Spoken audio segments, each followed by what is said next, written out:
The legendary Jamie Foxx actor abruptly disappeared and then reappeared, weaker and altered. When the recordings were mentioned, Diddy lost because Jamie was filming something he wasn't supposed to at parties. This isn't a rumor, it's sworn testimony, and this isn't a party. Jamie was concealing a tape that might bring Diddy down forever. You're about to discover what they didn't want you to know, and this is a cover-up unraveling.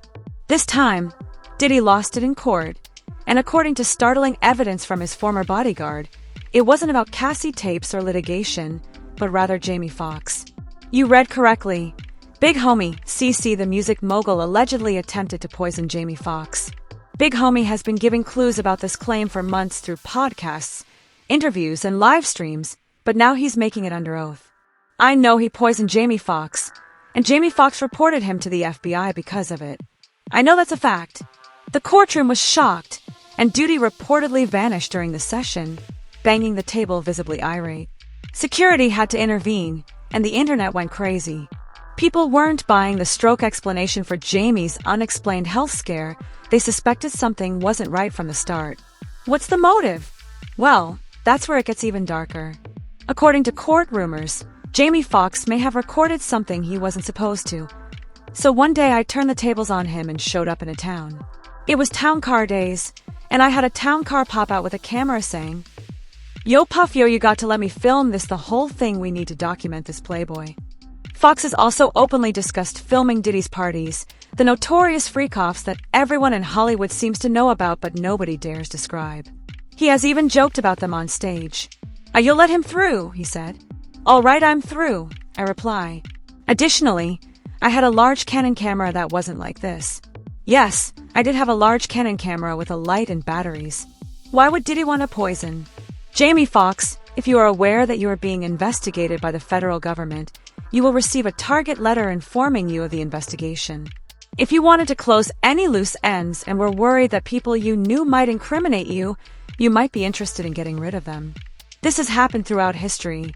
The hypothesis, when Diddy discovered that Jamie had captured film that may bring Diddy down, things changed, and the stroke story started. Jamie then vanished from the public eye, only to reappear months later, quieter, slimmer, and more reserved than before. Big Homie Sesay's claims, along with Jamie's abrupt silence and the timing of his health scare, have fans connecting the dots. They're calling it a cover-up, and if what Big Homie CC said is true, and there's more evidence coming, then this trial just crossed into criminal territory.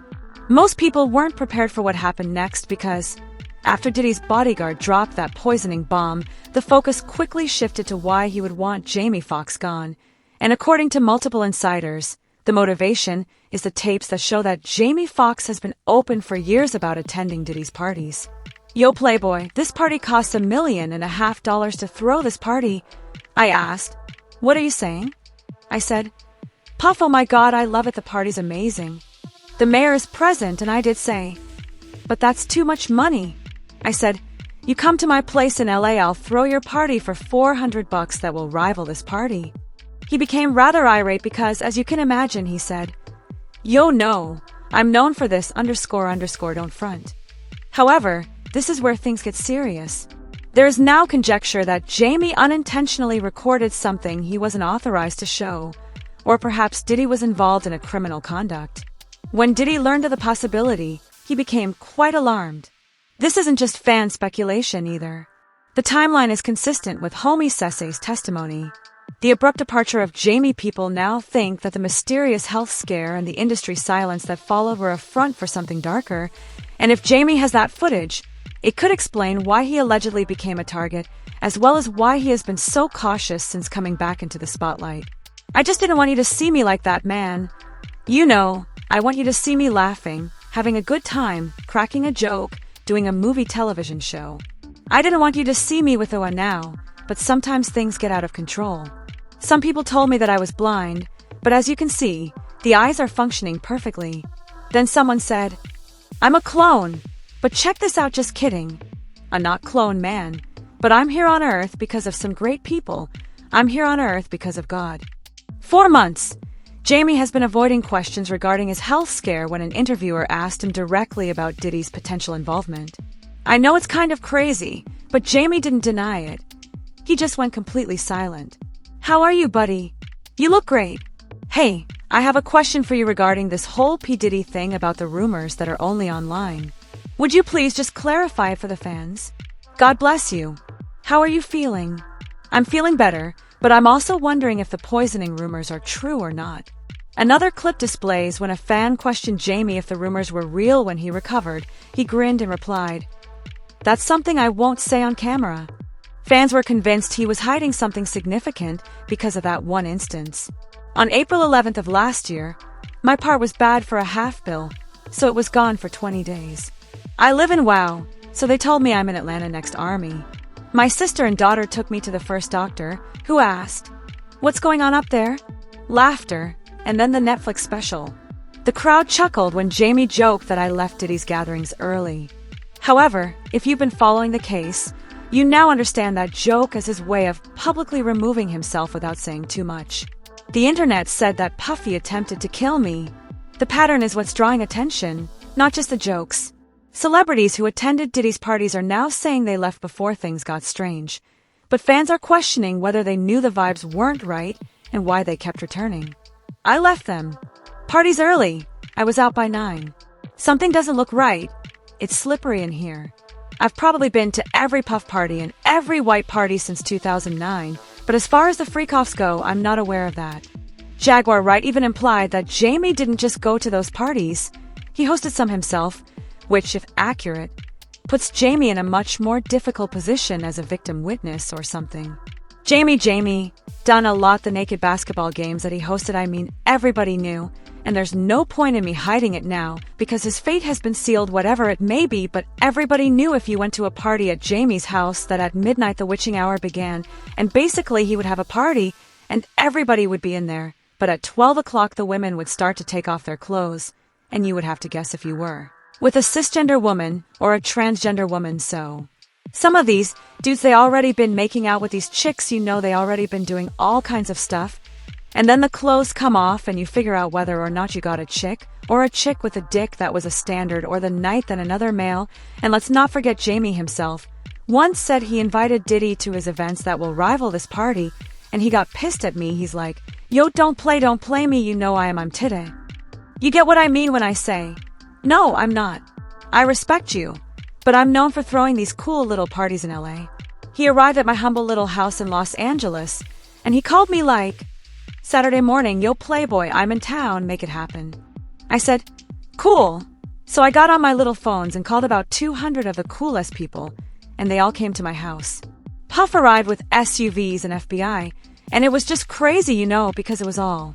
Puff had a lot of people following him because he was always kind of dangerous, and when he got out, he entered my house and said, "Oh, that's the girl on that show and that's the guy on that show." And I replied, "Yeah, we're all friends, we all hang out." "Oh man," he said. As the Jamie Foxx claims went viral online, people are now posing the difficult questions. Was Jamie merely an innocent bystander who knew too much, or was he formerly a part of the system he is now attempting to flee? Diddy's courtroom nightmare continued to worsen when Cassie entered the room and gave a testimony that was equally as powerful as the bodyguards. She described years of abuse, control, and manipulation, from public outbursts to private humiliations. According to court insiders, Cassie painted a picture of a dangerous man who wasn't just powerful, he was dangerous. She verified the authenticity of the video but went further, stating that Diddy paid off the hotel to keep the footage buried. It didn't work. The video, which was still leaked, went viral and revealed the truth that Diddy had attempted to conceal behind gaudy suits and music deals. Cassie also disclosed how Diddy had used manipulation to coerce her into uncomfortable situations, saying that she had once believed she had a voice that she could use to say no, but that power eventually vanished. She described being forced into Diddy's notorious freak-offs, saying she agreed out of fear and lack of choice, and that there was never a time that you enjoyed the freak-offs. At this point, Cassie choked up and said, "I did, but only because I got to spend one-on-one time with Combs, and I really did love him." In one heartbreaking message shared in court, Cassie told Diddy that one of the freak-offs made her feel dirty and grimy. She said that after that first freak-off, she said she felt dirty. She also testified that Diddy tracked her phone, controlled her outfits, and even decided what she could post online. It wasn't just emotional manipulation, it was surveillance-level control, and she also said that he controlled her appearance. Sometimes he didn't like her hair, he wanted her to dress sexy, sometimes a tomboy, he wanted her nails to be white. She testified, especially during the freak-offs. And one thing that she said she was concerned about was blackmail, because a lot of these freak-offs were recorded, and the big concern was her, is that they could end up in the internet if somehow she did something to upset. And Cassie wasn't alone. Former Danny Kane singer Dawn Richard also testified, backing Cassie's story and saying she'd witnessed Diddy's violence firsthand. At this point, Diddy's reputation wasn't just bruised, it was collapsing. The mogul image, the business empire, the music icon status, all of it was fading under the weight of the abuse, the manipulation. And now, with the Jamie Foxx claims of possible criminal conspiracy, if this trial started as a scandal, it's turning into a full-blown criminal case, because after big homie Cece accused Diddy of trying to poison Jamie Foxx, and after Cassie and others painted a clear picture of abuse, the internet isn't just outrage, they're calling it what it might be: attempted murder. Just as insiders like Jaguar Wright began warning that big names might go missing before they ever make it to court.